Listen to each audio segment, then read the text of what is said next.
Hello. Good morning, Brad. How are you, man? Tired. It's been Yeah. a long week, and it's only Wednesday. It's only Wednesday. I know. Yeah. I've gotten the habit of taking a day off. I had the luxury of doing that, once a week or whatever. And it's like the first week in like 3 weeks, I've worked the full week, and I'm like, shit, this is gonna suck. So, But hey, we're here. We made it we're happen. here. We're a little bit late, but we're We here. are late. We're late, and just mindful. This pod is for last Sunday to, or no, 2 Sundays ago, right? To Saturday, The last essentially. 10 days. Yeah, last 10 days. So this pod's not accounting for this Sunday's game, like last Sunday's games, Monday games, Tuesday games, and then tonight. That'll be the next pod. So just be mindful. Don't come after us in the comments if we're saying shit that you guys don't agree with because of the last 3 days of games or 4 days of games. Come at us anyway. I don't care. I want all the smoke. Bring it on. All right. So today, we're gonna take a little detour of what we usually do. We're gonna do pretenders and contenders of our respective conferences, kind of like we did last week, where Brad is taking over the East, and I've taken over the West as our so-called conferences. So, and then that being said, Brad, give me your 1 through 6 pretenders and contenders. Well, so we've got the top 6 seeds, basically, is kind of what we narrowed this down to. There's so many games going all the time, and it's so early in the season that teams are fluctuating in the standings quite a bit pretty early, So top 6 in the standings right now in the East. I've said this to you before the pod. I don't really believe there's anybody in the East that can win the title this year. That's really my opinion right now. But I do think there are some pretty solid teams that can compete to represent the East in the finals. The first team I think that is not that team, I don't think the Cavs. I don't think the Cavs are that team. I think they're pretenders. Really? I think they're regular season heroes, man. They proved that the last couple of years. We'll see if they can get over the hump, but they've been saying that every year for the last 3 years. Can they get over the hump? So I think they're pretenders. I don't think they're short on talent. They're just, I don't know. There's just something about that team that doesn't scream playoff success. I don't know what it is, but something about it. So I think pretenders there. Other pretenders, I've got Raptors. I think it's a pretty obvious pretender there. Yeah. They got a bunch of small forwards, and they're pretty solid, like be 6th seed in the East, maybe, but they're just not doing anything serious, The Knicks are another one I believe are pretenders. Okay. Yeah, I think they're overrated. I think Jalen Brunson is a little overhyped. They looked pretty good without him the other night. So I think they're pretenders. So my contenders I have are the other 3 teams in the top 6. I got Pistons, clear contender. They are rushing everybody right now. They look really good. I've got the Hawks. Without Trae Young, they have been pretty solid. Even with and without him, they've been fairly solid this year. Got off to a rocky start, but they've been doing really well kind of here in the last several games. And believe it or not, a team I was not high on coming into the season, I think the 76ers are contenders in the East this year. Okay. They look pretty solid. Joel Embiid's on a minute restriction, playing pretty solid in his minute restriction. Edgecomb's been great. Maxi's been great. They keep finding ways to win. So, yeah. Even on your Hawks comment, I went to the Jazz game last Thursday and they played the Hawks, and I think in the first half they had 24 like field goal attempts, and 21 of them were 3-pointers that were made without Trae Young. And I saw another stat that like they're 10-2 since, or something like, or 8-2 since he's been out with his injury, and they had like the 2nd overall defense since he's been out, which is crazy. And Dyson Daniels isn't playing that great, but you have he's a great defender though. When you have him at point guard, he's like 6'5", 6'6", great defender, arguably the best perimeter defender in the league. Yeah, that changes things when you going from maybe a 6-foot Trae Young who plays no defense. That really changes things. Yeah, well, then you have Jalen Johnson, who's playing out of his mind right now. He's balling out. Jalen Johnson balling out. Yeah, he was balling out. He was fun to watch live. Like, he was playing really well. I do want to have one shout out here, a team I think that is not in the top 6 standings, so I'm cheating a little bit. Miami Heat. They are a contender in the East. They are playing incredible basketball right now without Tyler Hero and most of their team, really. Everyone's kind of in and out with injuries. They're playing great basketball. They're not in the top 6 right now, but I think they're going to contend in the East, especially. I'm surprised you didn't say the Bulls in that, honestly. Dude, the Bulls, my overreaction early in the year, best team in the East, everything else. I still believe everything I said about Josh Giddey, but the Bulls have fizzled out pretty hard. Pretty hard. Yeah. Pretty hard. They went from they started off 6-1, and they've been 1-6 since then. So yeah, that's the Bulls. fair. All right. Well, I'll do my 1 through 6 on the West side. I think versus the East and the West, I'm going to have a lot more contenders because we know the West is a little bit more stud stacked and star packed over there. So number 1, OKC contender. I don't need to explain that at all. No explanation there. No. Denver Nuggets, again, contenders. Joker's have an MVP season. They look better than they did last year. I think trading Michael Porter was a move. I think with Cam Johnson, they look a lot better now too. See, and that's okay. So side note there, I will disagree with you on that. I think the Nuggets are contenders. I do agree with that. I do think they look better than last year as a team. Michael Porter's a better player than Cam Johnson this year. I think Cam Johnson fits in that team a little better. It's giving he's not shooting well. So they got him because he's basically the same player as Michael Porter, but younger. He was cheaper and he was shooting better. But now Michael Porter's shooting. I mean, he's not playing any kind of competitive basketball, so there's no pressure, But Cam Johnson has underperformed this year. That's fair. That's a fair point. Houston Rockets, I think they're contenders without a starting point guard even right now. They're playing good ball. Kevin Durant's playing good ball. Amen Thompson's figured it out a little bit. He has. And I think if they find a true starting point guard before the trade deadline, they could be pretty scary in the playoffs. The Lakers, contenders again, 10-4 without LeBron. Good. Want to know with LeBron. Shout out the guy who came back last night. Had his G League debut, G Leaguer debut last night, so that was pretty cool to watch. He played his actual NBA debut.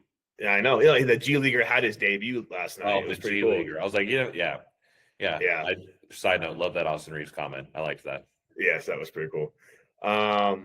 This might surprise you a little bit. I think the Spurs are contenders if Wemby can stay healthy. That is something to consider for sure. He's already out with an injury. I just saw that. He's already out with an injury. I think with a groin or a calf injury or something like that. I think it was calf tightness. Something like that. Yeah.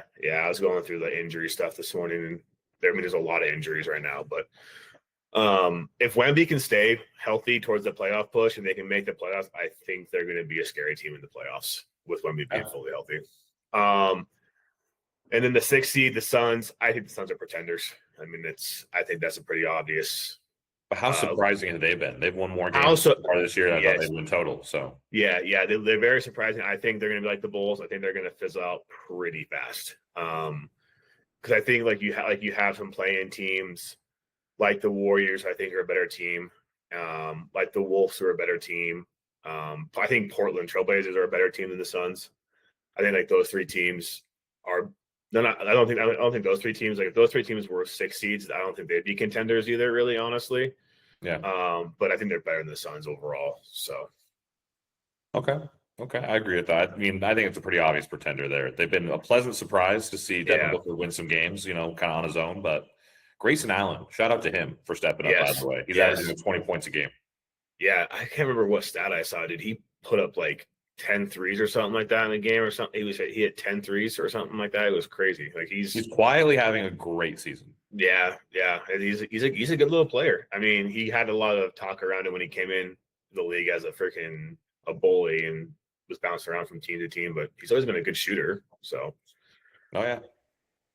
Cool. Yeah, I like that. I like the list. I think the West is just so much easier to deal contenders versus pretenders versus the East. The East it depends on the week. I swear with the East. Fair enough. Cool. Well, that brings us to a new little segment we're gonna have. Would you rather A or B, or kind of like this or that? So I'm gonna give Brad, and Brad's gonna give me would you rather statement, and we gotta just kind of pick. And we have no knowledge of what each other are gonna shoot out there. So I'm gonna go first. All right, I'm ready. Throw it at me. Would you rather give the keys to your franchise to Shea or Cade Cunningham? That's unfortunately very easy. That's Shea. Think so?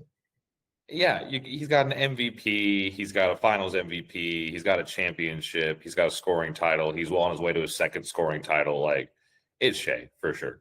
Okay. I don't like Shea. I think he's a good player, but I don't like Shea that much. I like Cade Cunningham's just mentality in general. Yeah. That's why I think I would lean towards giving him the keys just because just like that year they went 2-26 and he was just like, we're not 2-26 bad. And now they're like winning the most games they've won in the last like 20 years.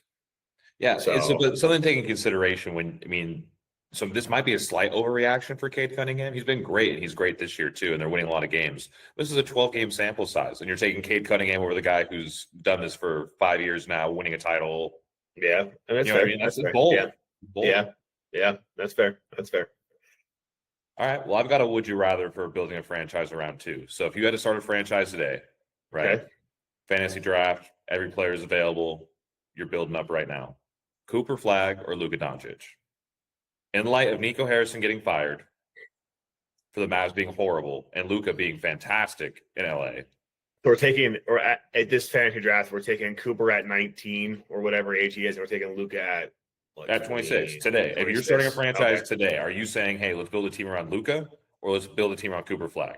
You can pick either one and build around him either way. I would take Luka. Like, I think that's I like Cooper Flag. I think he's been decent with the Mavericks. Hasn't really lived up to the hype, but that's kind of hard right now in that franchise. But Luka it's Luka. You know what I mean? He can do everything, and he's looking a lot better on defense now, and he's balling out. So I gotta take Luka. Yeah, I would pick Luka there too. Kind of the same argument with SGA over Cade Cunningham. He's already a proven winner. He's dragged the team to the finals. He's won multiple first team All NBA awards, and so it's just Cooper Flag. A lot of a career ahead of him, but it's just, I think in light of everything that's going on with kind of the storyline between those two, it matters to kind of be like, all right, what was Nico doing? You know what I mean? Yeah. Yeah. I mean, it makes sense. He got lucky. He did. He got really lucky. Nice. Okay. So second one I have, would you rather have Jalen Green or Jordan Poole for the rest of the season? That's tough because we've only seen Jalen Green for 2 games? Yeah. Jordan Poole's played more games. I don't know, but in that 1 or 2 games that Jalen Green played, he might have played better, and they might have won those games, which would be more than what the Pelicans have won all season so far combined. Yeah. So he is contributing to winning basketball. As a player in general, I would prefer Jalen Green. Yeah, I would agree. Yeah, he's more athletic. He has more upside. His contract's more expensive, but I mean, he has much more potential, and he's arguably a better player than Jordan Poole right now. Mm-hmm. Yeah, Jordan Poole had a very high peak, and that was that NBA championship season with the Warriors, and that was about it. Yeah, he got punched by Draymond, and then he also got like $140 million contract, and who cares about basketball at that point, Yeah, 100%. yeah, I'd agree with you. All right, so would you rather have the Jazz young core of Ace Bailey, Keontae George, Walker Kessler, Sensabaugh, Collier, all of them, or the Hornets young core, LaMelo, Concanapple, Brandon Miller, McConnelly, Kalkbrenner, Trey Mann? If you're starting a team again, you got to pick 1 or 2. Would you rather have Hornets young core or Jazz young core? That's a tough one, honestly. That's a really, because neither team's winning right now. Both have a lot of promising young guys that show like, all right, maybe they're going to compete in a couple of years. And honestly, this season they're not winning games, but they are competing with teams that are 1 through 6 seeds. Like, they are competing with teams. Like, it's not like the Jazz game went to. It was a blowout, and then it came to the fourth quarter, and it almost went to overtime. Like, it was. Well, the Jazz were an actual competitive team before Kessler went down. Correct. Yep. Correct. Now they're kind of trying to figure out who to play at center right now. It's kind of a shit show. I'm pretty sure Lowry's playing center, if I'm not mistaken, which is wild. I'm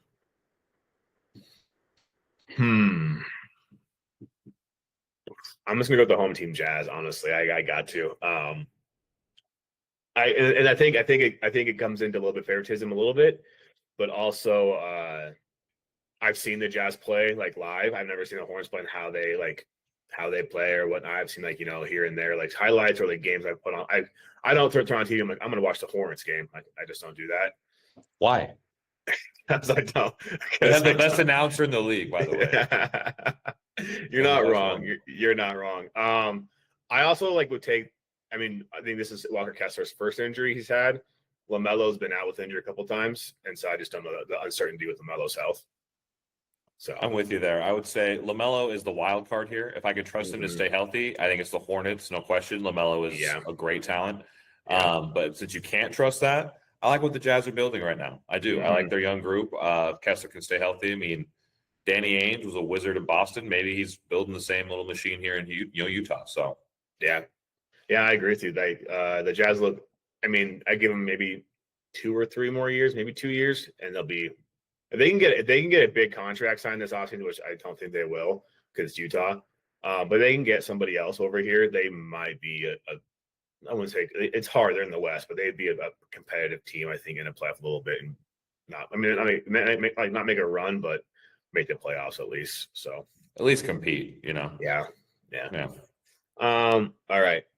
My last one. Would you rather have who would you rather have as your number 1 defensive anchor? Wemby as your rim protector or Draymond's defensive IQ and versatility? Oh, it's easy. Wemby.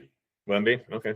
Wemby's probably the greatest defender of all time. Like that guy, it's insane. He's 7'6" at this point, or however tall, with like a 9-foot wingspan. This dude, it's That's Wemby. fair. That's fair. Wemby. That's not even close. That's fair. I agree with you. I think Draymond when he was younger, was pretty like when he won a defense player of the year. He's playing well, but he was a guarding 7'2" shooting guards. So Draymond's a great defender for his size, but again, if you got to pick like someone to like go play defense, it's like, all right, they got one shot. We need a defender out there. I'm picking the tallest guy that like ever exist. Yeah. I mean, I have an argument down the bottom of here against that about with Draymond versus Wemby, but I'll let you talk your talk. What do you got? What's your no? Because Wemby's faster too. Wemby's faster, stronger, taller, longer. It's the air ball. It's the air ball. So I'm gonna leave it. All right. A little spoiler there. Gotcha. A little spoiler. Yeah. Okay. So my last one I got for you is if you're a mildly competitive team, meaning you're kind of in the middle right now, like a 500-ish team, right? You're the Jazz, you're the Bulls, you're the Heat, you're the Celtics, in that range, right? Would you rather lean into a tank, go after one of those top picks this year, or use some of those draft picks you got, go make a trade, be really competitive? Like if you're in the middle, are you going to go compete? Would you rather go compete? Would you rather go get someone in this draft? I think with a 500 ball team, I'm gonna use those draft picks and go get somebody and compete. I think, especially like the teams you listed, Celtics for sure, because I think they're banking on Jason Tatum coming back from his injury this season. If they go get someone, like get a big name contract or sign someone, it's going to help them make a push. They're going to be scary. I think Bulls, I think these 500 teams are just missing like this one piece. Like you said, the Celtics missing that one piece. The Bulls just need this one piece. I think the Jazz need like someone next to Lowry. I mean, again, Walker Kessler went down, but right now since he's out, I think you make a trade for somebody. But I think these 500 ball teams are like just that one piece away from making a run in the playoffs.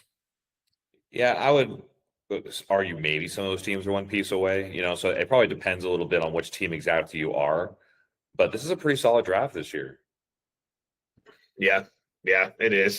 So if you're not a guy or if you're not a team that does have a surefire franchise player, I probably would lean more into the tank. Go after, try to see if I can get Boozer or if I can get Peterson or if I can get one of those guys at the top of the draft. Yeah. I mean, yeah, because you got the Boozer, you have Boozer. Yeah. I mean, that's a good point too. I think you go either way. I think it depends on. It depends on which team you are, because the Jazz don't have a clear the guy to build around. They got a lot of great young pieces, but they don't. Maybe it's Ace Bailey, maybe it's George, who knows? But like, there's just no one who's surefire that player yet. So they're not like one piece away. You know what I mean? Like they're a couple pieces. Yeah, but then like with the Jazz, like, do you continually just get young dudes, or do you go get like a seasoned vet, but a veteran that can score, like a Devin Booker or something like that, right? Where you get them on that team and then you make a run. Well, I think they're trying to follow like more of the Thunder model when they basically were like, let's just develop our own guys all the way through. And they're banking on getting an SGA type guy like through a trade or maybe tank in the draft and get AJ and just kind of like then like develop your own. Maybe it's Ace Bailey, but I think that's kind of the model they're trying to follow. Because you got all these young guys on cheap contracts, all these options, all these draft picks, and then you can start making like compete there and then do like what the Thunder did is go pick up Hartenstein when you don't need him. Yeah. You know what I mean? Or go pick up Caruso when you don't need him just because you got all these young guys on cheap contracts. You can just go get whoever you want. Yeah, you're not wrong. Yeah, you're not wrong on that. But yeah, good points. All right. Well, this takes us to the overreactions of the week. Since I went first on Would You Rather and, this or that, give me your first overreaction of the week.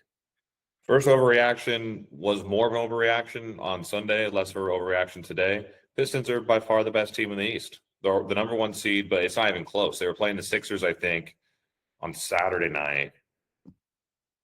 Anyways, they're playing the Sixers, and they trotted out like all their backups. I mean, they didn't have Cade Cunningham playing, they didn't have Jalen Duren playing, and they still just smoked them. Like these are guys like this team has way more depth than what I realized, and so not really an overreaction at this point. I think it's pretty clear they're the best team in the East. Yeah, I mean, you have like Jalen Duren, and he didn't play, but Jalen Duren's like hitting the 3-ball and shit like that. It's they're Jalen Duren's scoring 30 a game on a couple nights. I mean, like he's like a 20 and 10 guy right now. It's crazy. Yeah, it's crazy. Yeah, they look good, honestly. Again, this overreaction was just due to Thursday and this weekend, but Ace Bailey is making a push as one of the best rookies in the draft. I watched him play live on Thursday, and I've been kind of watching him here and there. He was one of my favorite rookies coming in this year's season, and his shot looks clean.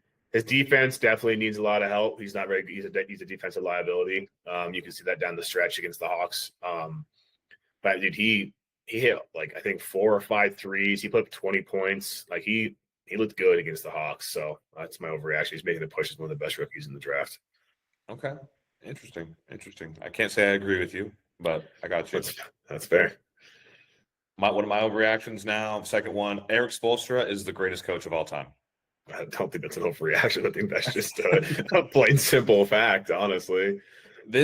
Every year I feel like the Heat are expected to be bad, and every single year they're competitive, and it's just you can't doubt Erik Spoelstra. He keeps trotting out these guys that no other team wants, all these G leaguers, all these undrafted guys from like Western Michigan Technical Institute, junior college, he's getting all these guys. And he's just cooking teams still, so with a winning record. And so Erik Spoelstra, greatest coach of all time. Yeah, I don't know what else. Like Duncan Robinson, I mean, I know they signed him to a fat contract, but he came out of nowhere and started scoring. I think the only like solidified like all-star, I mean, that I see in my eyes is Bam on that team, like an actual like great player. Tyler Hero's not even playing, and they have a winning record. Yeah, exactly. So yeah, I agree with you. I think he's undervalued or underhyped, and I think Steve Kerr is overhyped and overvalued. Yes, I agree. So that's not even an overreaction. This is a fact. Fair. I agree with that. Yeah. All right. My second overreaction is Denver is a legit title threat against OKC. It's the only team that matches up against them. Okay, I agree with half of that. I don't think half that's overreaction. I think they are a legit title contender. I don't think they're the only team that matches up well with OKC. You don't think so in a 7-game series? I think San Antonio will compete pretty well because you got Wemby, of course, against Chet. Yeah. I think the Rockets match up pretty well with their size. They're figuring out their offense a little bit. Okay. Yeah. I think it's legitimate. I agree with that. Yeah, I just think Denver is a proven team. Like they really haven't. They are. Well, they've already won a title. Yeah, and they haven't moved that core that they won the title with, right? I mean, they've lost some pieces. They've actually brought some pieces back that won that title. Mm-hmm. And the only person I think is not in that team anymore that won the title was MPJ.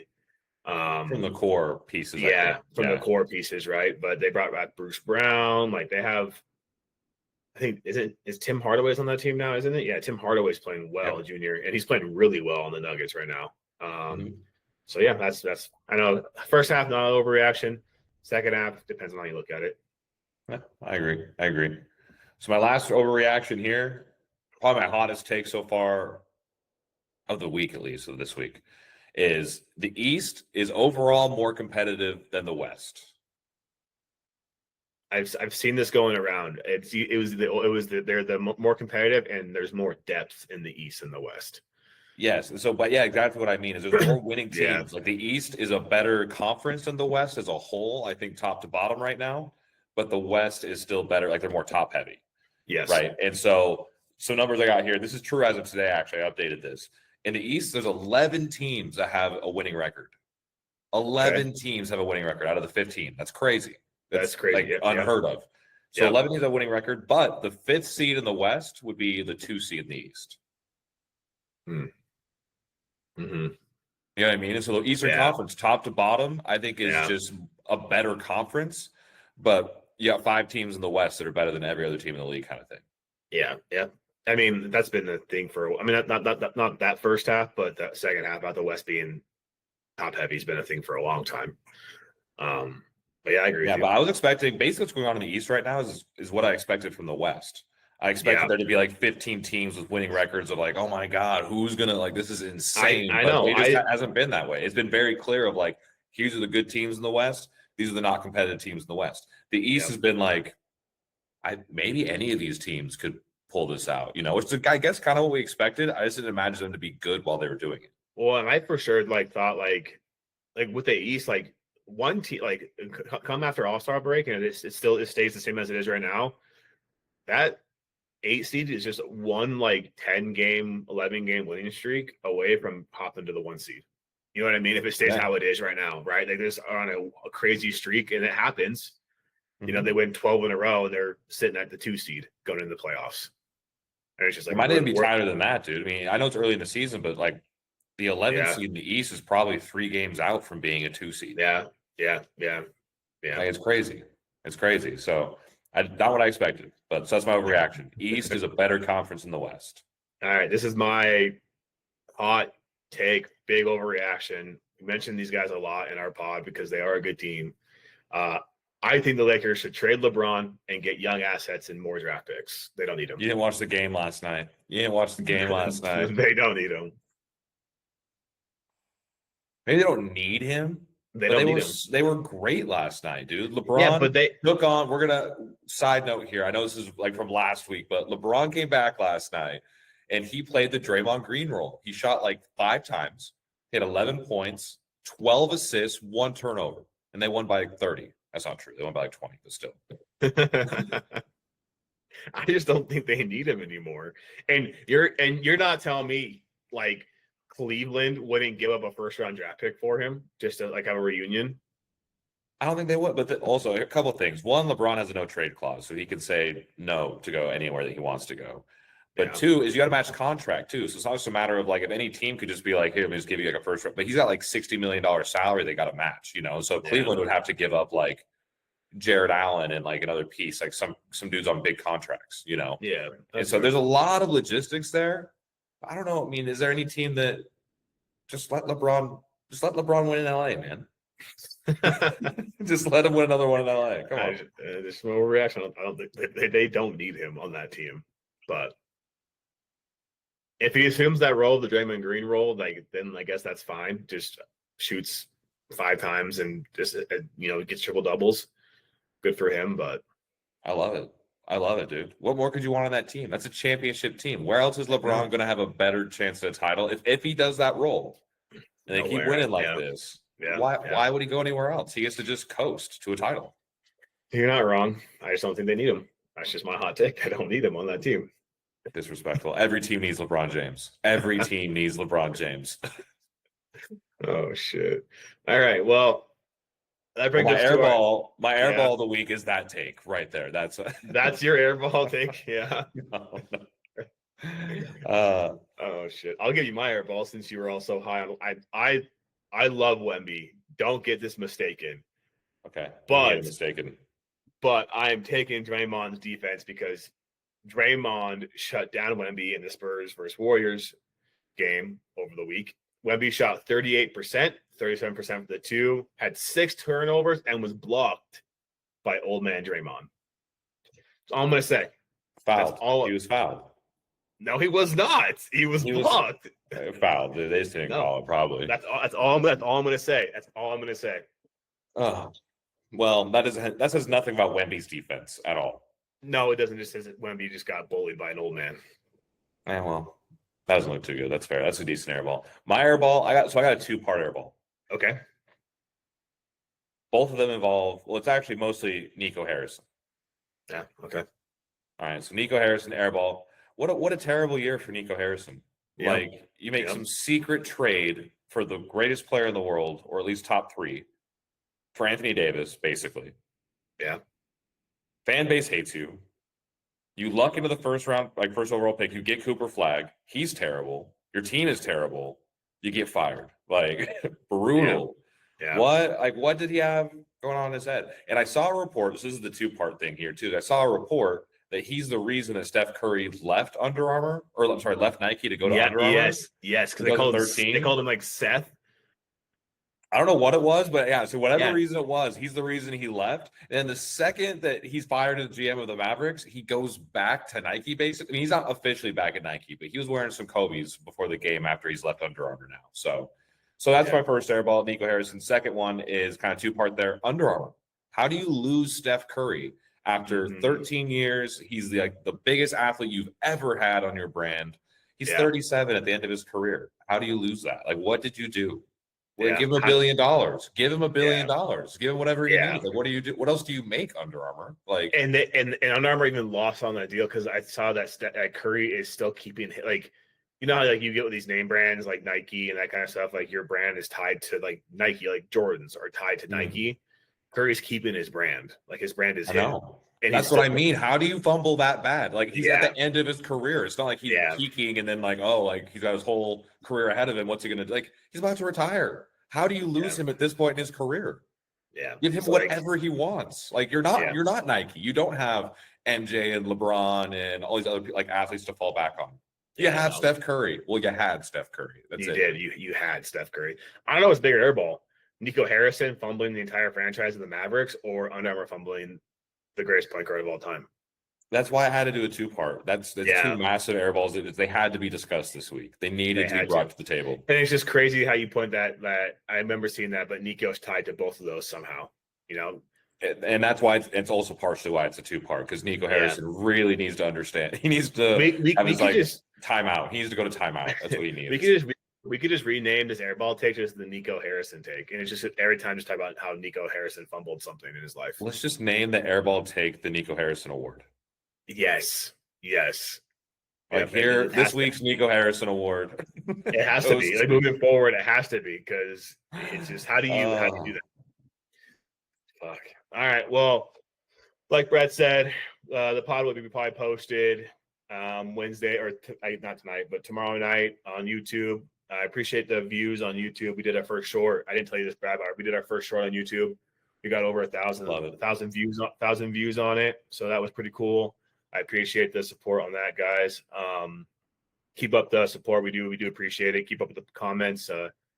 I enjoy the comments. I tell Brad about them. We kind of bring them into the pod and talk about people that we miss or you guys want us to talk about. Other than that, we appreciate it. We'll have our pod up next. Our next pod will be this upcoming Sunday. So just keep your eye out for that. Cool. Appreciate y'all watching. Keep supporting and let us know. Peace out, guys.